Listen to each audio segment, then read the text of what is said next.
Oh boy, do I got something exciting to show you guys.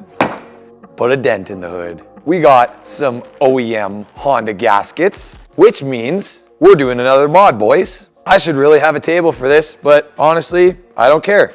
This is something that, oh, there goes one. This is something that I have been looking forward to for a hot minute. I'm just gonna show you guys right away, because why not? I've seen the comments, boys. I know you've been roasting me. You guys talking about my crusty headlights, my crusty valve cover. It was supposed to be a budget build, but look what you guys are doing to me. You guys are making me order more stuff off Jack Spania Racing. We got a billet oil cap. You guys made me go so hot, boy. I got a dipstick, and that's billet too. This is getting too nice for me. Before the big reveal here though, I need to mention one part that we really need before we slap this thing on the dyno, especially because we're not running a vacuum controlled regulator. We finally picked ourselves up a fuel pressure gauge. And I got this really cool kind of 90-degree elbow so that we can see the fuel pressure gauge right at the fuel rail. This is all on Jack Spania's site, dude. This has been the best website to go to for the Civic build. I've been able to find everything on there. But now for the biggest hot boy part of them all, we got, first off, the Baffle and a wrinkle black valve cover, because you guys were flaming me in the comments about mine. So what is going on, you guys? That was the longest intro ever, and welcome back to the channel. In today's video, we are gonna make the sleeper turbo Honda not such a sleeper anymore, I guess, because you guys convinced me to put a valve cover in it after I just put the wiper cowl on and all of the stuff on top of it. But that's okay. This should be a quick swap. So if you guys are new to the channel, this is my turbo 8th gen Honda Civic. We started building this car about a year ago, and I've just been kind of putzing away at it ever since. Honestly, this build could have been done in a solid 2 weeks if you got all the parts, and that's like wrenching on it every other night after work. It wasn't that bad to do. But as you can see, looking at the engine bay, this thing looks pretty stock, other than that big old monster over there.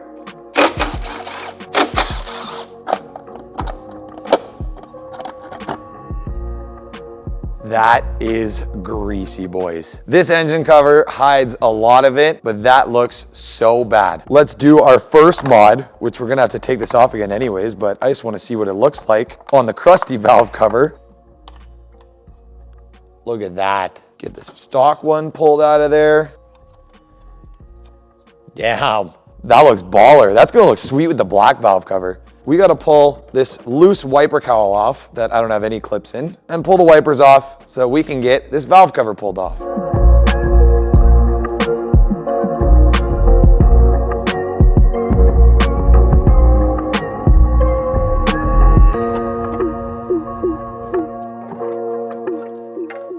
Look at those VTEC lobes, baby.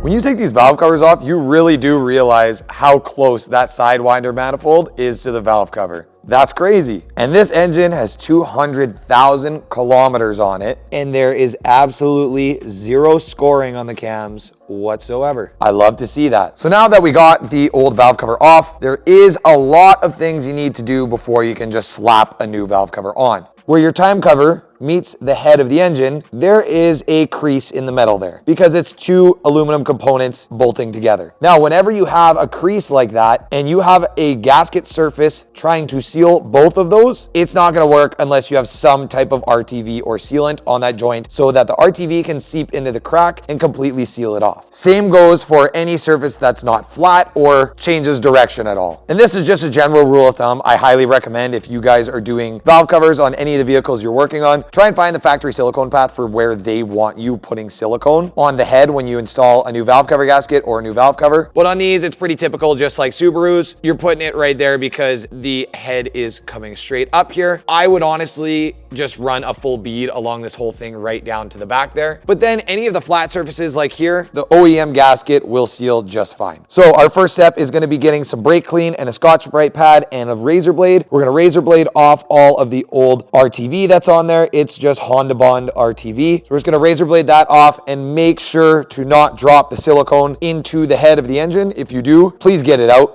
because that can plug up oil galleys and you can ruin an engine just by dropping RTV into the head. But before we get started on that, look at how much better that black valve cover looks. And I don't know if you guys have noticed yet, but do you see anything different on the front of the valve covers? That one versus that one. There's no holes on the front of that one other than the dipstick and the oil cap. This one's got 2 vents, baby. And if you want 4 ports, it's got 2 vents on the back too. So if you want to block off the front ports and run your catch can off the back ports, you can do that, or you can run them off the front. Obviously, we are running a Sidewinder kit, so running any AN lines off the back there would be right against the manifold, and that's a terrible idea. So we got to get those plugged up. Step 1, let's not scratch it. Now the first thing that I am going to get installed straight out the box from Jack Spania Racing is the valve cover baffle, which only goes in one way, so you can't mess that up. First things first, we're gonna get all of the hardware installed on this baffle. And when installing stuff like this, that's not really coming apart very often, I like to put a little bit of blue Loctite on the hardware before I start threading them in, because the factory hardware on the factory valve cover is actually rivets. They're not bolts. So this baffle is not meant to come off.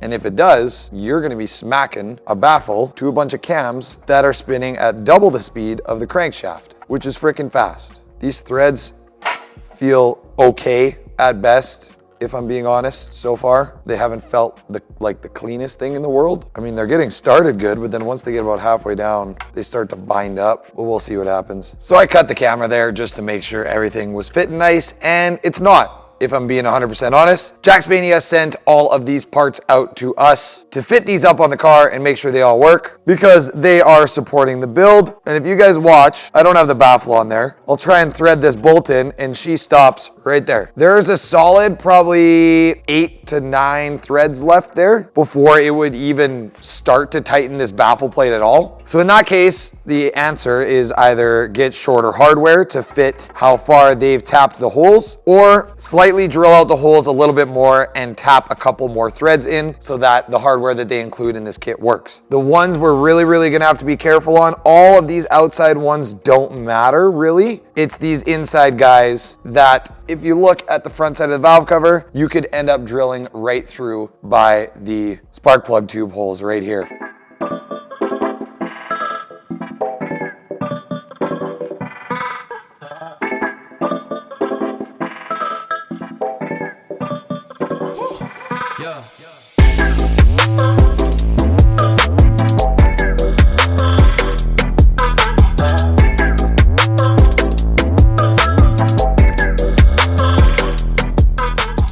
All right, so I went ahead and got all of the perimeter bolts drilled out in the valve cover, but I was too sketched out to do these inside ones because they are super shallow. I did start drilling this one, and then I realized that it isn't a super long channel there, and I went right through the valve cover. So on any of the inside ones, I just shortened the bolts out. You guys can see how much I had to shorten these bolts. Like, they are way too long to fit the center holes. So I think there's like 8 bolts total that I had to shorten on the middle. So now I got all the metal shavings blown out of the valve cover. I cleaned everything like 5 times. Now I can finally get some blue Loctite on these and get all the long ones installed on the outside of this baffle, get the short ones installed in the middle, and then we can finally work on getting this valve cover actually put in the car. And before I even put this baffle on, I went through and made sure that every single one of these bolts would bottom right out, even without the baffle in there. All the hardware that they include in this kit is M6 by 1.0. Now these threads are all smooth as butter. And like I said before, sometimes when you buy a little bit cheaper parts, they're not from the name brand company that you guys all know, like K-Tuned or any of those big companies. Sometimes you run into stuff like this, which if you got tools in your garage and you got a DIY type of mentality, you can make them fit. I went ahead and got all of these bolts torqued down. I just gave them a little hand torque. They're all nice and tight. They got blue Loctite on them anyways. They all bottom out and fit super nice. And the one where we drilled all the way through, you guys can see it right there. I put silicone on the bolt and on the threads of the bolt, and the silicone pushed through. So I'm just gonna leave that as is and we'll let it dry, and that should seal up that hole. Not the best way to do it, but working with what we got for now because I'm an idiot and I drilled through. So now we gotta get these spark plug tube seals installed first. When you buy these valve covers from Jackspania, they come with the spark plug tube gaskets, but what it didn't come with was a valve cover gasket. So I went to Honda, got an OEM Honda valve cover gasket. So we gotta get both of these installed. And this fits perfect. OEM. I love OEM gaskets. It's actually funny that we're doing this. It's convenient timing because when I pulled off the ignition coil for cylinder 1, this thing is covered in oil, which means that this spark plug tube seal was leaking. So now we're gonna replace them with these Jackspania ones and hopefully it seals. Now for the direction of these seals, when you guys go to install them, this end of the seal needs to go facing up, or I guess when you put the valve cover in, it would be facing down. And I'll show you why. When these tube seals actually seal around the spark plug tubes on the head, if you were to put them in this way, it would not glide over that nice. But if you put them in this way, so that this end of the seal is facing down, they will slide on real nice right onto the tube, and they'll seal any oil from the head from getting into the spark plug hole, because you don't want that. So installing these spark plug tube seals, I'm gonna use an 1.25 inch socket with a little extension. I can't talk.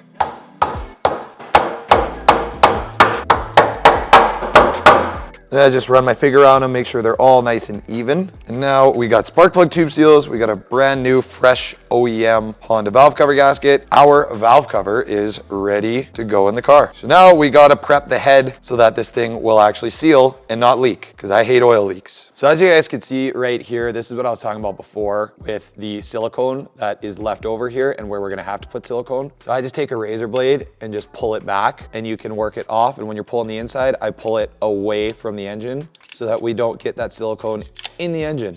And once you get those big burrs of silicone off there, with the razor blade, I go through with a little red Scotch-Brite pad and I just scuff up the entire seal surface on the timing cover, on the head, on absolutely everything until she's nice and clean. And you're gonna go through and do this with a Scotch-Brite pad around the whole thing, not just where the silicone was. As you can see, after I use a Scotch-Brite pad there, this is a nice clean surface that will create a good seal with that factory valve cover gasket. So let's go through and get this whole thing cleaned up, and then I'll show you guys where we're putting silicone.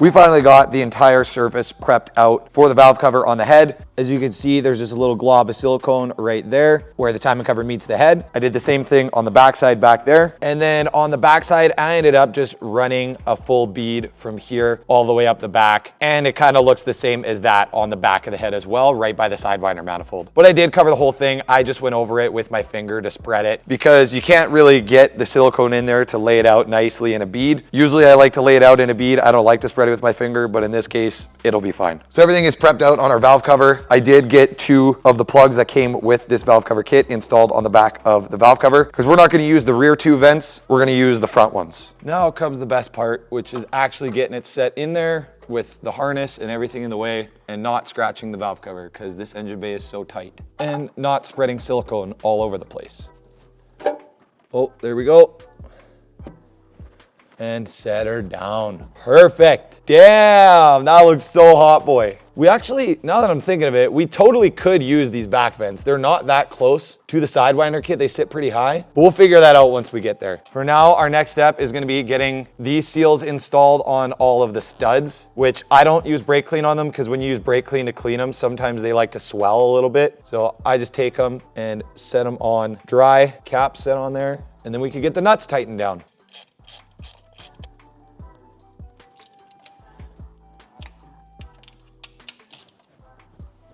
Man, that looks good. Especially with the Jackspania fuel rail. This whole engine bay blacked out would look so sick. Even like black turbo, everything. This intake manifold looks way more ugly now than it did when there was an ugly valve cover. They kind of matched each other. Now it looks super ugly. Next thing that I want to swap out on this car is since we already have all the ignition coils out, we're gonna put a set of one-step colder plugs in this thing. So there is the part number there for you guys. They are the BKR7EIX-11s. They're 6988 plugs. These are the one-step colder iridium plugs for 8th gen Civics. So the first thing that we're gonna look at before we even get the old plugs ripped out is setting our spark plug gap. Now these factory plugs, I checked them, they're gapped at like 42 thou, which for a boosted engine, that's crazy, crazy high. We've got a 25 thou feeler blade here and a 16 thou feeler blade here. This is the largest I could get to fit in, and it slides in with a little bit of resistance there, and that is 42 thousandths of an inch, which is very, very large spark plug gap for a boosted engine. You want about anywhere from like 24 to 28 thou, sometimes 30. 42 is definitely too high. So I don't have my spark plug gapping tool here, but your spark plug gapping tool, all it does is you're able to pry the tip up to add gap. You can't actually squeeze it in to reduce the gap. So we're gonna do the backyard mechanic method, and we are gonna take the spark plug and just tap.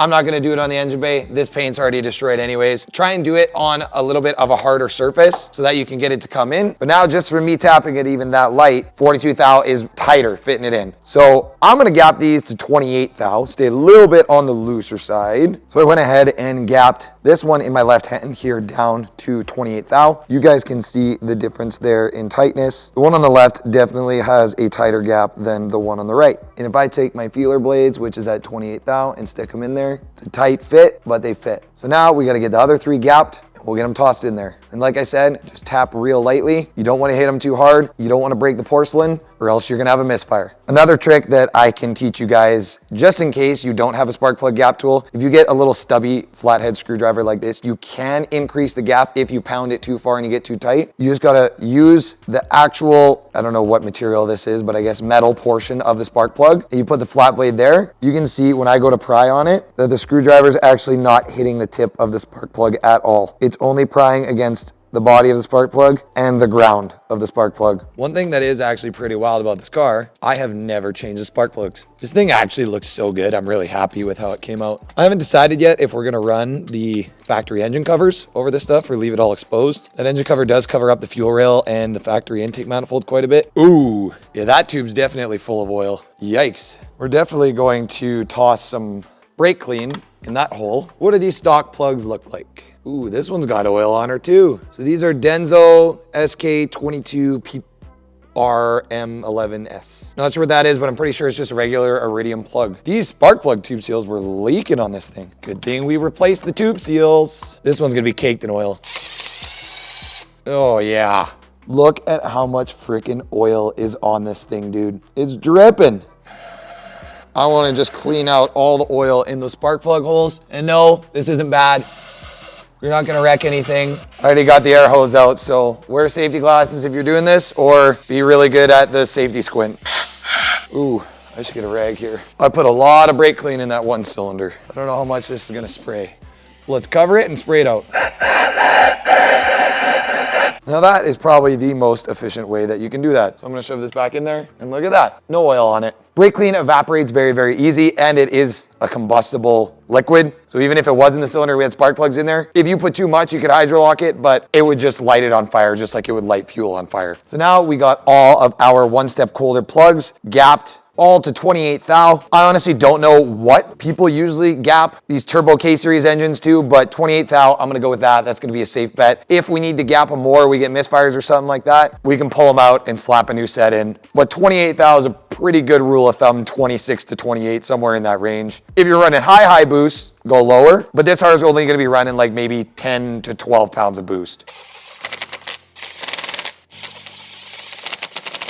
Now, if you guys do not wrench on cars very often, I would highly suggest torquing spark plugs. If you do wrench on cars and you know what it feels like to seat a crush washer, you can tighten spark plugs by hand, just like that. There is a little crush washer on your spark plug that gets crushed when you tighten it down against the cylinder head, and that is what seals off the cylinder. And a crazy fact that not a lot of you guys probably know is that manufacturers actually say that spark plugs are a one-time install part. So you're never supposed to take plugs out and put the same plugs back in, because that crush washer has now been crushed once it's installed, and you can possibly get cylinder leakage past the spark plug, which in my opinion, I've reused plugs a lot, taking them out just to check them, put them back in. Doesn't happen very often, but I have seen it happen. All right, those are tight. Now we can get all of our ignition coils reinstalled. I'm a big dielectric grease guy. I like to put just a little bit of dielectric grease in the end of the coil pack, just because these things do get hard and brittle over time, and that dielectric grease keeps it nice and nimble, I guess is the word you could use.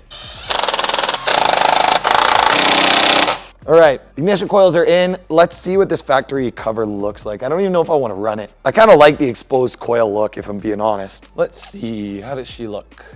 I guess it's not terrible. It does kind of match. This one has got to be hand bombed. I love going to the toolbox and all the 10 mils are gone. Does that happen to you guys? Every time you go to grab a 10 mil, they're not there. They just find their own home sometimes. What do you guys think? Does that fit the theme of the build? I think it looks not bad. It matches because it's all black. We'll run it for now. It covers up our little baffle bolt that went through there with the silicone. And we're gonna check that for leaks after, but I'm confident it's not gonna leak. We put a bolt through there and there's silicone on the threads, she'll be good. So now that we got our valve cover pretty much 100% finished other than the vents, I haven't decided what I'm doing with the side vent yet. I know that these front two vents are gonna go to a catch can. I think I'm gonna mount the catch can down here somewhere. But our next thing that we gotta do is get this fuel gauge installed. First things first, let's get a 14 mil and rip this guy off, because I don't think we're gonna be needing this. And for now, we'll rip these guys off too. Now, our next step is going to be installing this Jack Spanier Racing fuel gauge and the Jack Spanier Racing 90-degree elbow that works perfectly with their fuel rail. Our fuel gauge is gonna be sitting essentially right there, which I think is gonna look really nice. Now, this fuel gauge is literally gonna thread right into this elbow from Jack Spanier Racing, and it threads in like butter. Now, if you guys want to purchase any of these Jack Spanier Racing parts for yourself, I will help you guys out a little bit. You use the code Daniel10, I'll put it on the screen here. You'll get 10% off your order at checkout on their website, which honestly, I know it's only 10%, but 10% helps. Especially when your bills are adding up. You're spending $1,000, that's gonna save you $100 on your order. And you can put that $100 towards another eBay turbo, because you're probably gonna blow one of them up.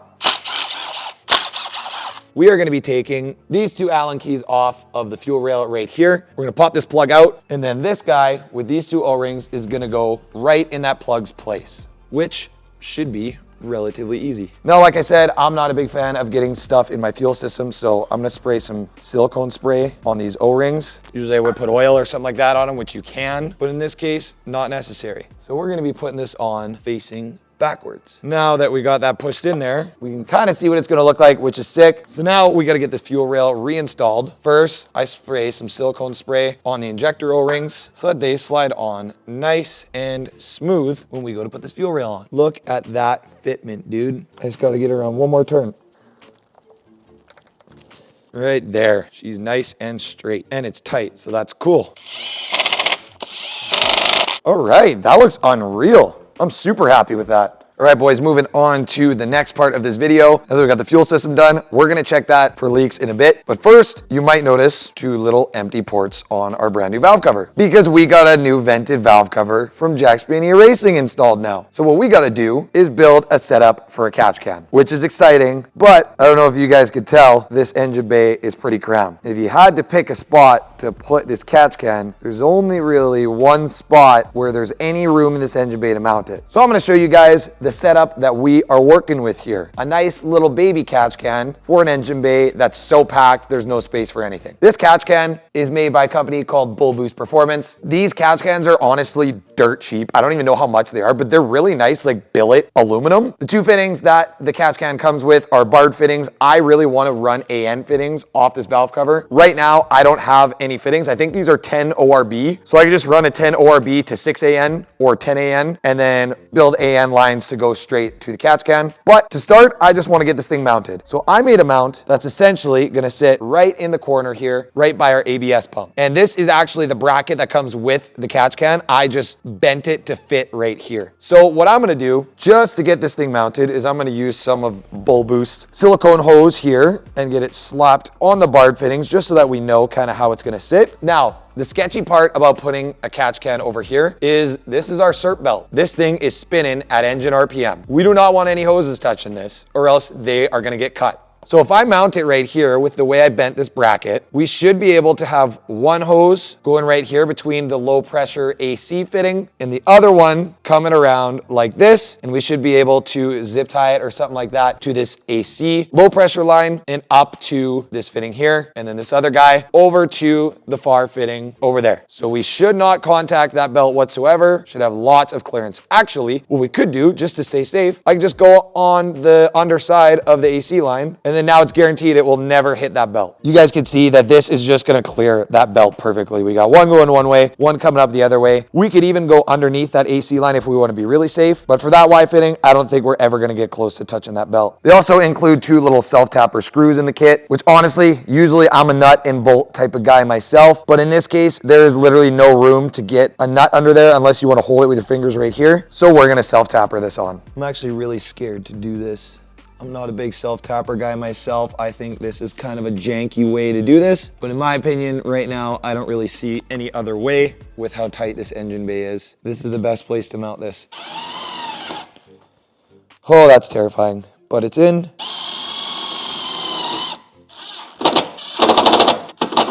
All right, the deed has been done. I'm officially a hack. I self-tappered a catch can on, but man, is that sturdy. That's not going nowhere. And that is also why I took this whole trim piece off, was specifically so that we could mount that catch can. So now we can get this trim piece reinstalled. And with that reinstalled, you can't even tell how that catch can's mounted. It don't look like self-tappers at all. It's a little tight there now because the screws are hitting it, but I don't mind that at all. Now that we finally got absolutely everything finished up on the valve cover, the spark plugs, all that jazz, we can finally get the wiper cowl 100% installed for the last time. I broke every single body clip taking this thing out, and the body clips were like $5 a piece at Honda, but I went to the record yard and I found a million of them. So now we can finally get this thing 100% installed and it's not gonna be flopping all over the place.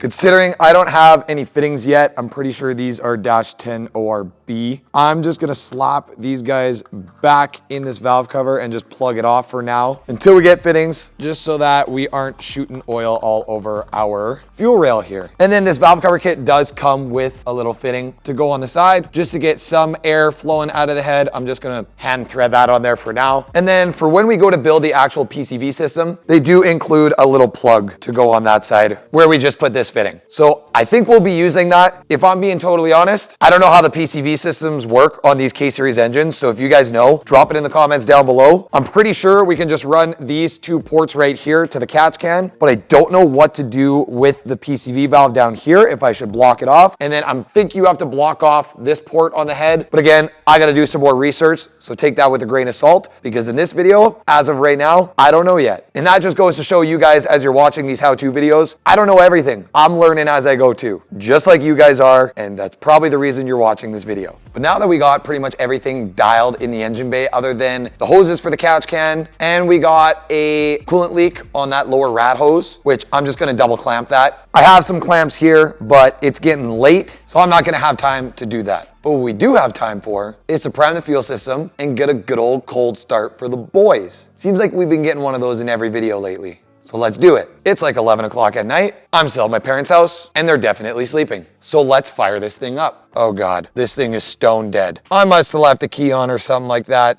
Man, I swear you guys, having dead batteries is like the biggest pain in the butt when working on project cars, because project cars sit for so long in the shop, there's obviously gonna be a certain amount of parasitic draw in the car, and it's gonna kill the battery over time. And to be honest, I wasn't gonna do this in this video, but I guess we have to now. We gotta test out our new jump starter from AUXITO. This is super convenient timing that the battery is stone dead on this thing, and this company just sent me this out. This thing is gonna come in handy at the track, boys. It's got a mini air compressor in it so you can fill tires with it. It's got an LED light, and it's a power bank for charging your phones, your GoPros, your cameras, whatever you gotta charge. So let's pop this thing open and see what we got here. Oh wow, it's actually in like a nice case. I was not expecting that. Global supplier for automotive. Actually crazy that it says that, because on AUXITO's website, they do have a set of headlights for the 8th gen Civic. So I'm probably gonna snag one of those. But first, let's make sure this thing turns on. Is it charged right out the box? Damn, look at that. 100% right out the box. There's no way. I've never seen one of these. I wanna see if the compressor thing works.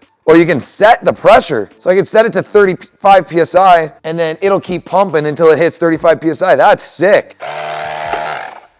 Damn, this is gonna be so sick at the track, dude. It sounds dumb, but when I go to the track, I got so many people that are trying to talk to me all the time. So like if I could just set this, say stop at 35 PSI, set it on the ground, let her go until it hits 35 PSI, then I'll hear it stop, then I know to switch it to the next tire. That is so convenient. But let's use this for what we said we were gonna use it for. And this is the actual test to see if this thing does what they say it does, which is boost a car. Green light's on. Green light usually means go, right? 100% charge. Let's see what happens. They also have a couple adapters in here and a Type-C charger. This thing is well worth the money so far. But it ain't worth anything until the Honda starts. Let's see how this thing does.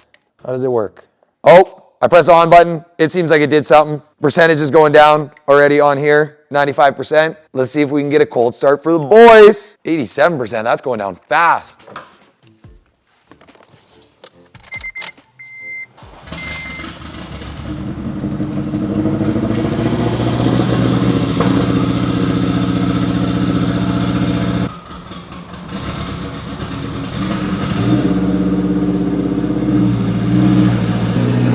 Oh my God, that's loud. All right, we got the booster pack taken off now. That thing worked freaking great. And check this out, boys. What is that, like just over like 55 PSI at idle? That seems a little high, but it is controlled by the electronic regulator. So Matt's gonna have to dial that all in when we go to get the car tuned. But we ain't got no leaks. She is mint, boys. I guess the next question is, do we have any valve cover leaks?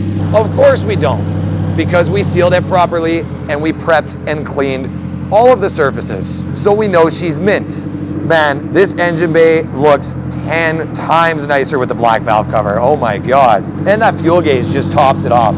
I love the colors on it too. The sound you guys are hearing right now is from inside of the car. That is how loud this thing is.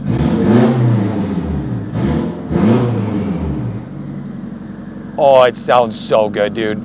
Especially once we have that stock exhaust on there and we have the dump, this is exactly what it's gonna sound like with that electronic cutout. But we didn't get to that in this video yet. So I'm gonna shut this thing off for now. Now that we know that everything's mint and we got no leaks, and we know that our AUXITO battery booster worked freaking perfect. That was awesome. It's got an LED light on it too. How does that work? Oh damn, that's actually pretty bright.